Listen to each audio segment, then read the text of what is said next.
그리스도인은 세상 속에 살지만 세상에 속하지 않은 그런 존재입니다. 그렇기 때문에 그리스도인은 항상 세상의 문화와 가치관에 영향을 받아서 세상처럼 되려고 하고 또 세상이 추구하는 그 삶의 방식들을 따라가게 되어 있습니다. 이것을 세속화라고 그러는데요. 그래서 그리스도인은 늘 언제나 세속화의 그 위험 가운데 노출되어 있습니다.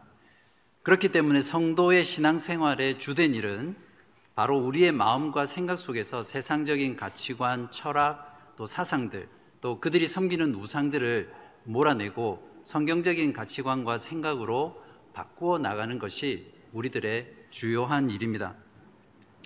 세상의 문화와 가치관이 세상이 섬기는 신을 우상이라고 할 수 있는데, 오늘은 저와 여러분이 함께 우리 안에 있는 이 세상의 우상, 그 문제들을 함께 말씀을 통해서 깊이 생각해 보려고 합니다. 그래서 어떻게 하면 이 우상을 우리가 제거할 수 있는지, 또 왜 우리가 이 우상을 제거해야 하는지, 그러한 내용들을 오늘 말씀을 통해서 여러분에게 전하도록 하겠습니다. 신명기 7장은 모세의 두 번째 설교 부분 중에서 이스라엘 백성들이 하나님이 주시는 가나안 땅에 들어갔을 때 그 땅에서 무엇을 해야 하는지 그 핵심적인 임무에 대해서 말씀해 주고 있는 본문입니다. 신명기 5장에는 10계명에 대한 내용을 다시 모세가 광야 2세대에게 설명하잖아요. 그래서 신명기 6장의 경우에는 제1계명인 오직 내 하나님만을 섬기라는 그 1계명의 각주에 해당된다고 볼 수 있고요. 또 오늘 본문인 신명기 7장은 제2계명인 어떠한 형상도 만들지 말라라는 그 계명의 각주라고 이해하시면 됩니다. 오늘 본문을 자세히 보면 가나안 땅에 들어가서 하나님의 백성들이 해야 될 본문은 크게 두 가지가 나옵니다. 첫 번째는 가나안 땅에 있는 가나안 족속들을 진멸하는 것입니다. 2절을 보시면 내 하나님 여호와께서 그들을 내게 넘겨 내게 치게 하시리니 그때에 너는 그들을 진멸할 것이라. 16절에 보시면 내 하나님 여호와께서 내게 넘겨주신 모든 민족을 내 눈이 긍휼히 여기지 말고 진멸하며. 두 번째 또 다른 하나는 하나님의 모든 말씀을 지켜 행하는 것입니다. 11절에 보면 그런즉 너는 오늘 내가 내게 명하는 명령과 규례와 법도를 지켜 행할지니라 라고 명령한 뒤에 12절부터 15절까지는 하나님의 그 말씀에 청종했을 때 이스라엘 백성들이 받게 될 그 복에 대한 목록들이 쭉 나옵니다. 두 번째 명령에 대한 부분과 또 그 순종으로 인해서 받게 될 복은 사실 지난주 목사님께서 설교를 통해서 충분히 다루어 주셨습니다. 그래서 저는 오늘 진멸하라라는 이 본무에 좀 더 집중해서 여러분에게 말씀을 전하도록 하겠습니다. 자, 그렇다면 하나님의 백성들이 하나님의 나라에서 진멸시켜야 될 대상은 무엇입니까? 1절부터 2절 앞부분을 보시면 내 하나님 여호와께서 너를 인도하사 내가 가서 차지할 땅으로 들이시고 내 앞에서 여러 민족 헷 족속과 기르가스 족속과 아모리 족속과 가나안 족속과 브리스 족속과 히위 족속과 여부스 족속 곧 너보다 많고 힘이 센 7 족속을 쫓아내실 때에 내 하나님 여호와께서 그들을 내게 넘겨 내게 치게 하시리니. 이제 곧 가나안 땅에 들어갈 이스라엘 백성들에게는 7 족속으로 대표되는 이 가나안 족속들이 그들이 진멸해야 될 대상입니다. 하나님께서 하나님의 백성인 이스라엘 민족에게 주시는 가나안 땅은 잃어버린 그 에덴을 다시 회복하고자 하는 새로운 에덴이었습니다. 그곳에서 하나님의 백성들은 하나님의 다스림과 또 하나님의 말씀에 순종하면서 또 하나님과 다시 교제하면서 그곳에서 하나님의 복을 누리는 곳이 바로 가나안 땅이었습니다. 그렇기 때문에 그 땅에는 하나님을 섬기지 않고 하나님을 거부하는 자들은 거주할 수 없는 곳이죠. 창세기 15장 16절에 보시면 가나안 족속이 진멸되어야 하는 이유는 그들의 죄악이 찰 때까지 찼기 때문에 진멸된 것이라고 말하고 있습니다. 그러니까 이스라엘 백성들은 하나님을 반역하고 죄악 가운데 살던 그 가나안 족속들을 심판하시는 하나님의 도구로 사용되었다고 볼 수 있는 것이죠. 복음의 관점으로 구약 성경의 이스라엘의 역사를 이해하게 되면 하나님이 주시는 그 새 에덴으로서의 그 가나안 땅은 궁극적으로 참 하나님이신 예수 그리스도를 가리킵니다. 예수 그리스도를 믿음으로 그분과 연합해서 그분 안에 있는 그리스도인들은 이미 하나님이 주시는 땅 예수 그리스도 안에서 하나님의 백성으로서 하나님의 나라를 살고 있는 그런 존재들입니다. 그러니까 저와 여러분은 그 땅에 들어가서 지금 그 하나님의 나라를 하나님의 다스림 가운데 살고 있는 것입니다. 그러므로 예수께서 다시 오셔서 최종적인 하나님의 나라를 완성하실 때까지 우리들 안에 우리가 몰아내야 될 진멸의 대상은 문자 그대로 이방인, 즉 교회 밖에 있는 불신자, 세상 사람들이 아닙니다. 이렇게 생각하면 큰일 나죠. 저와 여러분 안에 그리고 우리들의 마음과 또 우리들의 생각 속에 있는 그 세상의 가치관, 세상의 철학, 세상의 문화, 또 세상이 섬기는 그 우상들을 몰아내는 것이 우리가 진멸해야 될 대상입니다. 물론 재림 시에는 하나님을 믿지 않고 하나님을 반역하며 죄악 가운데 있는 모든 세상 사람들은 새하늘과 또 새 땅에 들어가지 못하고 제외되겠죠. 이제 진멸하라는 것은 구체적으로 어떻게 하라는 것입니까? 2절 뒷부분부터 5절까지인데요. 그들과 어떤 언약도 하지 말 것이요. 이게 첫 번째입니다. 두 번째는 그들을 불쌍히 여기지도 말 것이며, 세 번째는 또 그들과 혼인하지도 말지니 내 딸을 그들의 아들에게 주지 말 것이요 그들의 딸도 내 며느리로 삼지 말 것은 그가 내 아들을 유혹하여 그가 여호와를 떠나고 다른 신들을 섬기게 하므로 여호와께서 너희에게 진노하사 갑자기 너희를 멸하실 것임이니라. 오직 너희가 그들에게 행할 것은 이러하니, 이게 네 번째입니다. 그들의 제단을 헐며 주상을 깨트리며 아세라 목상을 찍으며 조각한 우상들을 불사를 것이니라. 이 부분을 들으면서 어쩌면 여러분 마음 가운데 이런 반문이 들지 모르겠습니다. 아니, 모세 선지자님, 이거 너무하신 거 아닙니까? 완전히 다 없애라고 하나님께서 정말 그렇게 말씀하셨습니까?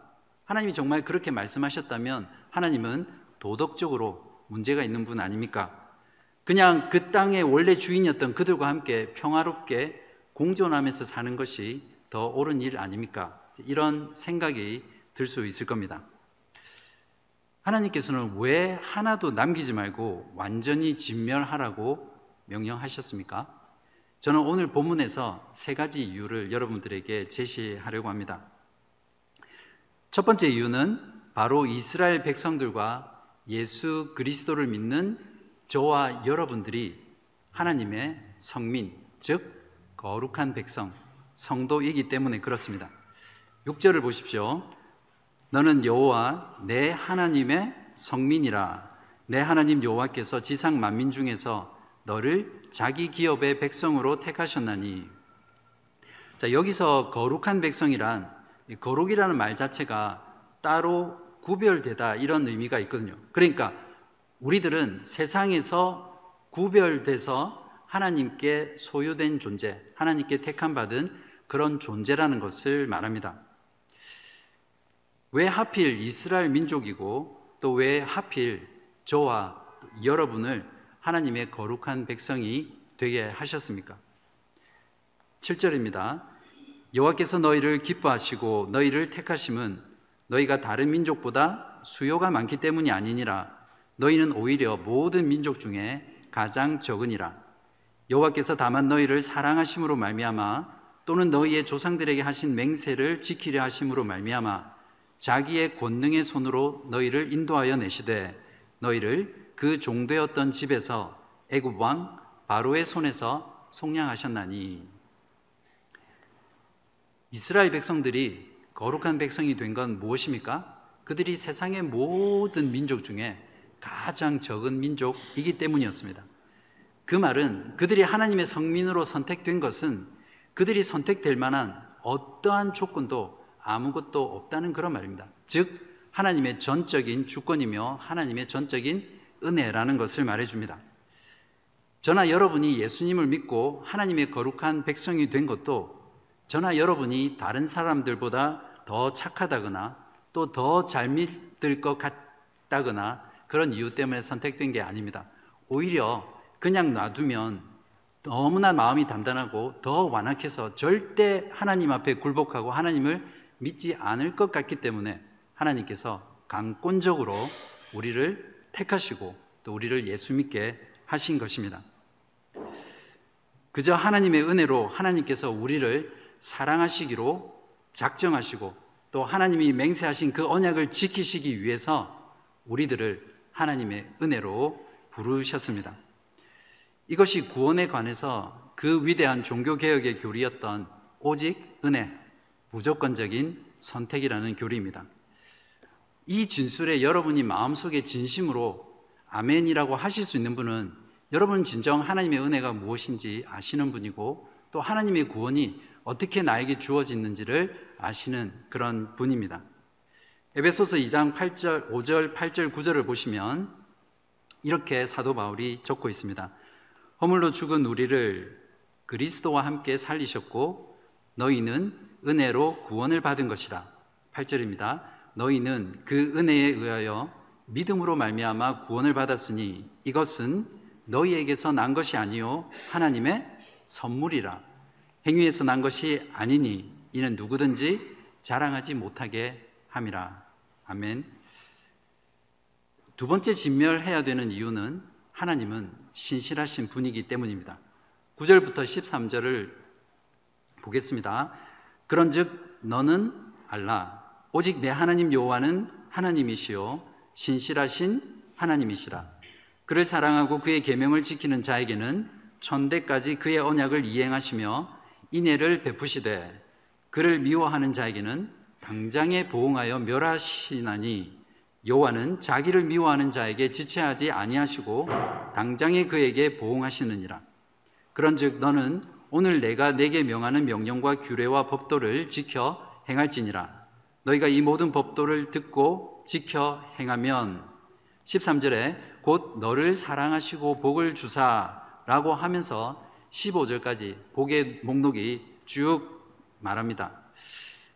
하나님을 미워하는 자들은 하나님의 땅에서 어떻게 합니까? 진멸하시고 하나님을 사랑하는 자들에게는 인애를 베푸시는 것이 하나님의 신실하심입니다. 그러니까 하나님의 이 신실하심 안에는 하나님의 공의와 하나님의 이 사랑의 속성이 함께 공존하는 것입니다. 그렇기 때문에 이스라엘 백성들이 가나안 땅에 들어갔을 때 하나님을 거역하고 우상을 섬기는 그 가나안 족속들을 멸해야 하는 것은 하나님의 공의와 이 사랑의 속성에 합당한 하나님의 신실하심입니다. 이것이 저와 여러분이 하나님의 백성으로서 내 안에 그리고 저와 여러분 안에 있는 우상을 진멸해야 될 이유입니다.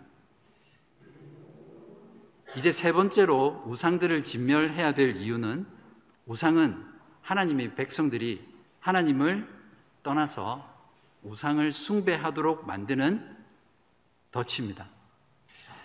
16절에 보십시오.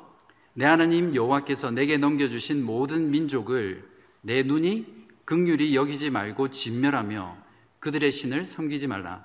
그것이 내게 올무가 되리라. 25절에는 너는 그들이 조각한 신상들을 불사르고 그것에 입힌 은이나 금을 탐내지 말며 취하지 말라. 내가 그것으로 말미암아 올무에 걸릴까 하노니 이는 내 하나님 여호와께서 가증히 여기시는 것임이니라. 여기서 올무라는 말은 요즘은 잘 쓰지 않는 말인데 영어로 스네어라는 말입니다. 새나 짐승을 잡을 때 쓰는 덫을 말하죠. 덫에는 항상 미끼가 있습니다. 그 미끼에 눈이 홀려서 그 덫을 보지 못하고 미끼를 덜썩 물으면 끝나는 겁니다. 이스라엘 백성들이 들어간 가나안 땅이 어떤 곳입니까? 그곳은 하나님 없이 자기들이 고안해낸 온갖 신들로 그 신들을 섬기던 그런 우상의 문화로 가득 찬 곳이었습니다. 음란하고 패역했고 심지어는 자신의 자식을 죽여서 인신 제사로 드리던 그런 패역한 곳이 가나안 땅이었습니다.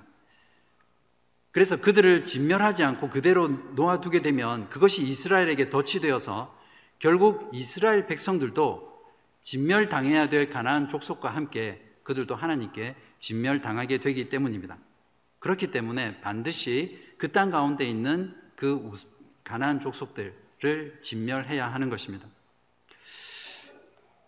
여기서 우상의 덫이라고 했는데 그러면 우상이란 무엇일까요? 탁월한 크리스찬 저자인 폴 추립 목사는 우상의 정의를 이렇게 내립니다. 하나님 말고 나를 더 지배하는 것은 그것이 무엇이든 어떤 것이든 다 우상입니다. 여러분의 마음에 하나님 말고 또 여러분을 더 많이 지배하는 것이 무엇이 있는지 잠시 한번 돌아보십시오. 바로 그것이 여러분의 우상입니다. 실제로 어떤 형상을 가진 이미지를 우상으로 섬길 수도 있지만 소유라는 신, 성적인 욕망의 신, 성공과 부라는 신, 건강의 신이 우상이 될 수 있습니다.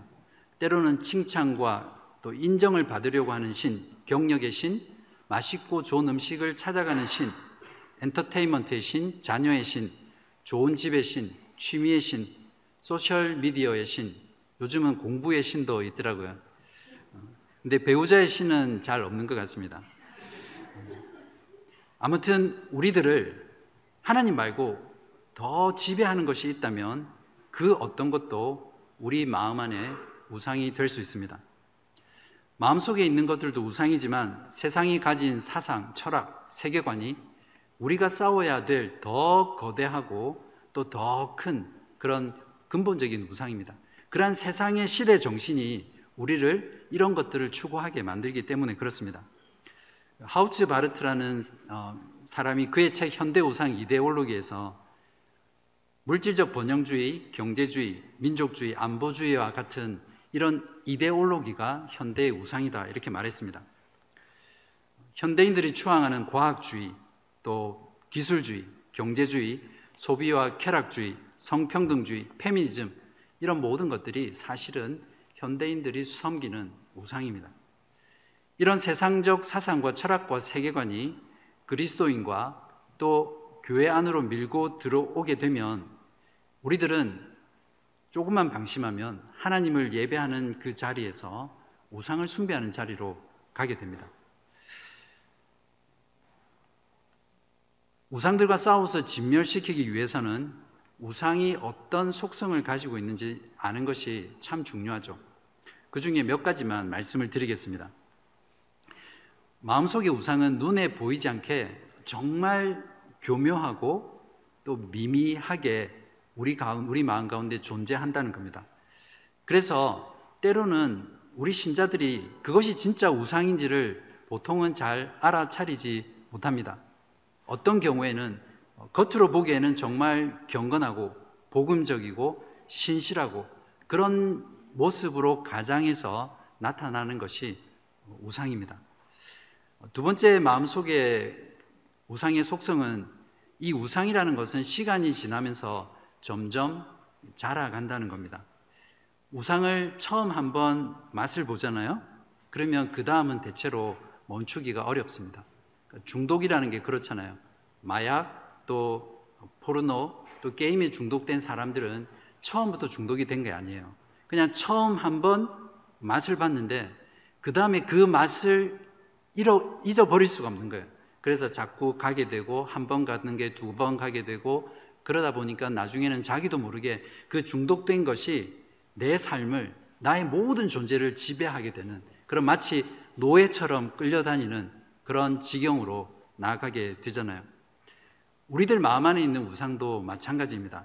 그것이 무엇이 되었던 우리 마음 안에 있는 어떤 공간에 그 첫 발을 내딛게 허용을 하게 되면 그 우상은 마치 생명체처럼 우리 안에서 점점 자라가고 번성하게 되는 거죠. 그래서 우상을 몰아내기 위해서는 초장부터 조지는 것이 정말 중요합니다. 마지막 세 번째로 마음속의 우상의 속성 중에서 우리에게 정말 도전이 되는 것이 이것입니다. 무엇이냐면 우상은 항상 우리의 희생 제물을 요구한다는 겁니다. 우상들은 우리들의 시간, 우리들의 돈, 우리들의 마음, 우리들의 집중력, 그리고 우리들의 모든 젊음과 건강까지도 요구하는 것이, 그래서 그들에게 희생 제물로 바치게 하는 것이 우상의 속성입니다. 만약 돈이 우리의 우상이 되면 돈을 벌고 모으고 쓰기 위해서 정말 많은 시간과 생각과 에너지와 모든 관심이 거기에 가죠. 여러분도 그런 경험 해보셨죠?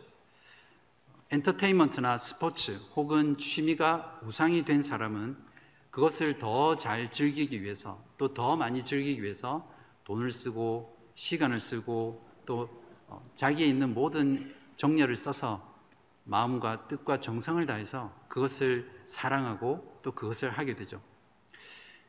그에 반해서 그런 우상에 빠진 사람들은 정작 하나님의 말씀을 읽고 묵상하고 또 배우고 공부하고 기도하고 또 그 말씀으로 서로를 권면하고 가르치고 복음을 전하는 그런 일에는 정말 적은 시간을 쓴다는 겁니다. 이런 우상 숭배는 하나님의 것을 도둑질해서 다른 존재에게 바치는 도덕적인 그런 범죄라고 어떤 저자가 말했습니다. 지금 시대에는 하나님과 신앙생활에 있어서 최대의 경쟁자가 어떤 건지 아세요? 스마트폰이에요. 여러분은 일주일 동안 스마트폰에 얼마나 많은 시간을 쏟아붓습니까? 아이폰 기능 중에 스크린 타임이라는 게 있거든요. 아마 삼성 갤럭시 폰은 디지털 웰빙 및 자녀 보호 기능, 아마 그게 똑같은 기능일 겁니다. 그러니까 매일매일 또는 일주일 동안 내가 스크린을 쓴 그 총 시간을 보여주고 또 그 총 시간 안에서 내가 어떤 앱을 가장 많이 썼는지 순서대로 쫙 보여줍니다. 숫자와 그래프로 보여주거든요. 언젠지 잘 기억은 안 나는데 제가 저희 집 막내한테 너 스크린 타임 좀 보여줘 그랬더니 절대 안 보여주더라고요. 그러니까 뭔가 캥기는 게 있겠죠. 네. 여러분 지금 모두 핸드폰 꺼내 보실래요? 보셔서 스크린 타임 한번 여신 뒤에 옆에 있는 분한테 보여주라고 한다면 움찔하시겠죠. 네. 아니 꺼내지는 마시고요. 저는 스크린 타임을 보면 신앙이 보이고 그 사람이 지금 섬기고 있는 우상이 보인다고 생각합니다.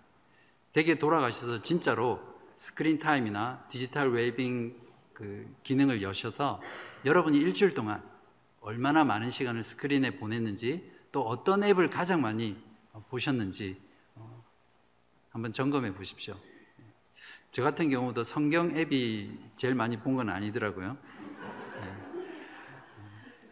자, 이런 우상의 속성 때문에 우리의 마음과 생각 속에 있는 우상들을 진멸하지 않고 그냥 두면 그것은 반드시 그 우상은 우리에게 덫이 되고 하나님에게서 향했던 그 마음을 돌려서 세상을 향하고 우상을 숭배하게 만드는 자리로 나아가게 합니다. 목표를 반드시 이루어야 될 분명한 이유가 확실하면 확실할수록 그 목표를 더 잘 성취할 수 있습니다.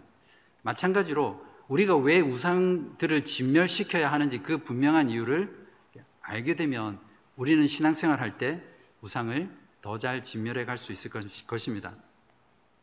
하나님 나라의 백성들인 저와 여러분이 우상들을 진멸해야 될 이유 3가지 무엇이었죠? 첫 번째는 우리가 하나님의 성민이기 때문이고, 두 번째는 하나님은 사랑과 공의가 있으신 신실하신 하나님이시고, 세 번째는 그 우상이 우리의 덫이 되기 때문에 우리는 우리 안에 또 내 마음 안에 있는 그 우상들을 반드시 진멸해야 합니다. 이러한 3가지 분명한 이유를 여러분의 가슴 속에 강하게 품고 우상을 진멸해 나갈 때 여러분은 하나님이 정말 기뻐하시는 그런 신앙생활을 하실 수 있을 것입니다. 자, 그런데 여기서 우상을 진멸시키는 일에 커다란 장애물이 있습니다. 무엇입니까? 바로 두려움입니다. 17절을 보십시오. 내가 혹시 심중에 이르기를 이 민족들이 나보다 많으니 내가 어찌 그를 쫓아낼 수 있으리요 하리라마는,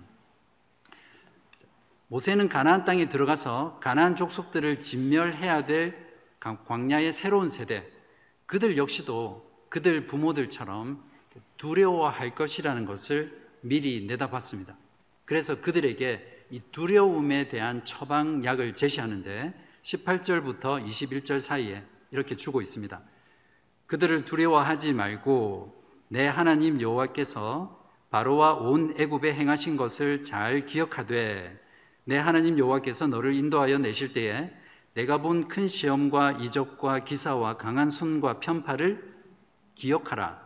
내 하나님 여호와께서 내가 두려워하는 모든 민족에게 그와 같이 행하실 것이요 내 하나님 여호와께서 또 왕벌을 그들 중에 보내어 그들의 남은 자와 너를 피하여 숨은 자를 멸하시리니 너는 그들을 두려워하지 말라. 너희 하나님 여호와 곧 크고 두려운 하나님이 너희 중에 계심이니라. 모세는 두려워하게 될 이스라엘 백성들에게 두려움에 대한 처방으로 어떻게 하라고 말씀합니까? 잘 기억하라 라는 처방을 줍니다. 여기에서 이 잘 기억하라라는 이 말을 원문에서 찾아보면 기억하고 기억하라, 반드시 기억하라, 절대 기억하라, 확실히 기억하라 이렇게 매우 강한 어조로 쓰여 있습니다. 무엇을 기억하라고 합니까?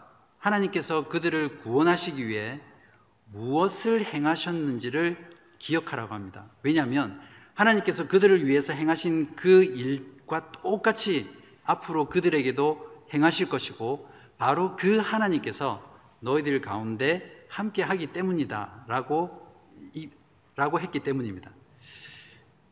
우리들의 영적 전쟁에서 두려움을 극복하는 비결 역시 동일합니다. 하나님께서 우리에게 행하신 일을 잘 기억하는 거죠. 무엇입니까? 저와 여러분을 위해서 하나님께서 우리 가운데 행하신 일이 무엇입니까? 예수 그리스도의 죽음과 부활을 통해 우리를 죄와 사망에서 건져내시고 구원해내신 그 복음의 사건입니다. 이 복음의 사건이야말로 출애굽의 그 구원의 사건처럼 하나님의 큰 이적과 기사와 강한 손과 그 편팔로 놀랍도록 구원하신 그 하나님의 구원 사건입니다. 우리가 이 위대한 복음을 잘 기억할 때 우리는 세상의 우상들은 정말 하나님 앞에서 아무것도 아닌 존재라는 것을 알게 되고요, 깨닫게 되고 두려움을 극복하고 우리의 삶 가운데 내 마음 안에 있는 또 우리 마음 가운데 있는 또 우리 안에 있는 그런 세상의 우상들과 싸워서 승리할 수 있는 그런 담대함이 있을 것입니다. 우상들과의 전쟁은 우리의 마음에서 시작되고 끝이 납니다. 두려움도 우리 마음에서 일어나고 작동하는 감정이죠. 모세는 7장 마지막 부분인 26절에서 우상을 멀리하고 심히 미워하라고 마음에 대한 명령을 내립니다. 자, 여기서 멀리하라는 것은 이제 한글 성경이 의역한 건데 원문에 보시면 이 단어도 몹시 싫어하다라는 말입니다. 그러니까 우상을 멀리하고 심히 미워하라라는 이 말은 우상을 미워하고 싫어하고 혐오하고 증오하라는 아주 강력한 마음에 주는 명령이죠. 우상들을 여러분의 마음에서 미워하고 싫어하고 혐오하고 증오하시기 바랍니다. 우리가 우상에 대한 이런 마음의 태도를 견제할 때 저와 여러분은 진정으로 우상을 우리들에게서 몰아내고 진멸할 수 있을 것입니다.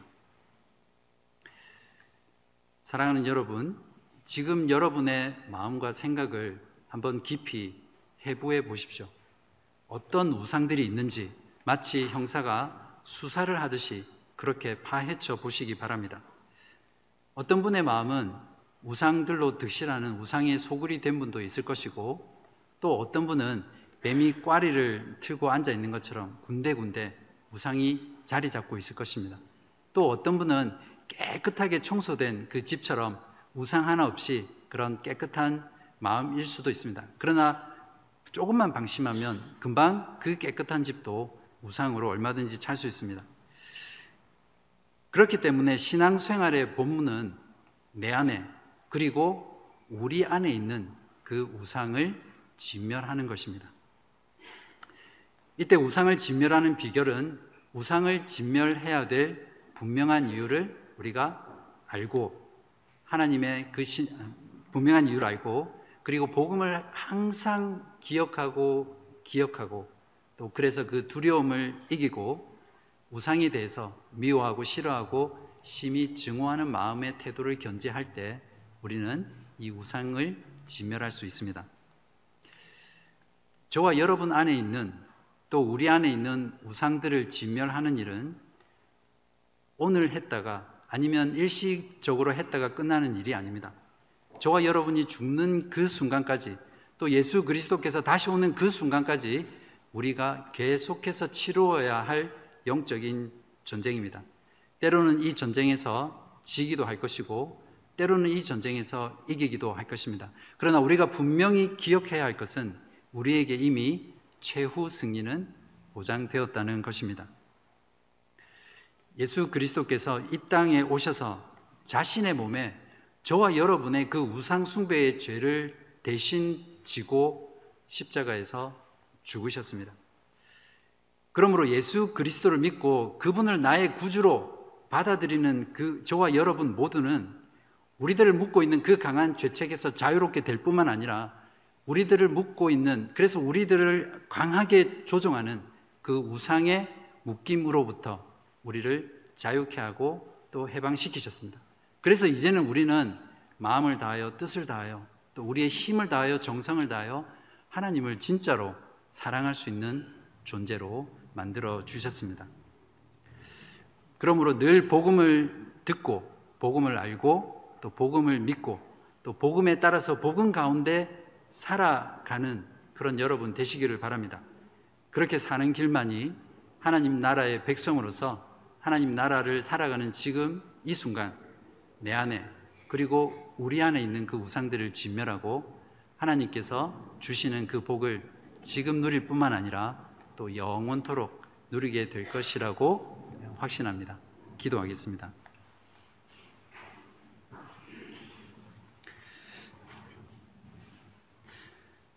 오늘도 우리에게 들으라 하시면서 말씀하신 전능하신 하나님, 구원의 하나님을 찬송합니다. 여호와의 크고 두려운 날이 예수 그리스도의 십자가의 구속의 날이며 또한 주를 믿는 우리들에겐 복된 날이 되게 하심에 감사를 드립니다. 죄와 사탄의 결박에 묶여 세상에서 우상을 섬기며 살던 우리들을 그리스도의 피로 자유케 하시고 살아계시며 참되신 하나님을 사랑하고 섬기며 살 수 있게 해주셔서 감사합니다. 하지만 세상의 가치관과 문화가 손짓하는 유혹에 빠져 우상을 우리의 마음과 생각 가운데 품고 살 때가 너무 많음을 고백합니다. 하나님에게서 마음을 돌려 우상을 섬기며 살아왔던 우리들의 완악한 죄를 용서하여 주시옵소서. 하나님, 두렵습니다. 세상이 추구하는 것을 함께 추구하지 않으면 많은 것을 잃어버릴 것만 같고 세상을 거슬러 살면 세상으로부터 따돌림 당하고 고난 당할 것 같아 두렵습니다. 그럴 때마다 큰 이적과 기사와 강한 손과 편팔로 우리를 구원하신 하나님의 구원의 복음을 기억하게 하셔서 담대하게 영적 전쟁을 싸우며 내 안에, 우리 안에 세상의 우상들을 진멸하게 하시옵소서. 우리들이 세상으로부터 교회로 부름받은 하나님의 소유된 거룩한 백성이라는 사실을 항상 기억하며 우상들을 미워하고 혐오하는 마음으로 우리들의 우상을 멀리하며 살게 하시옵소서. 항상 우리 자신과 교회 안에 있는 우상들이 무엇인지 점검하게 하시고 우리의 마음과 생각과 행동 모두에서 오직 유일하신 하나님만을 사랑하고 예배하는 저희들 되게 하여 주시옵소서. 지금도 하나님을 등진 채 세상의 우상들을 섬기며 사는 세상을 향해 구원의 복음을 외치고 선포하여 그들을 하나님의 심판의 손에서 구원하는 참 교회의 사명을 신실하게 감당하는 저와 저희 모두 되게 하여 주시기를 예수 그리스도의 이름으로 간절히 기도합니다. 아멘.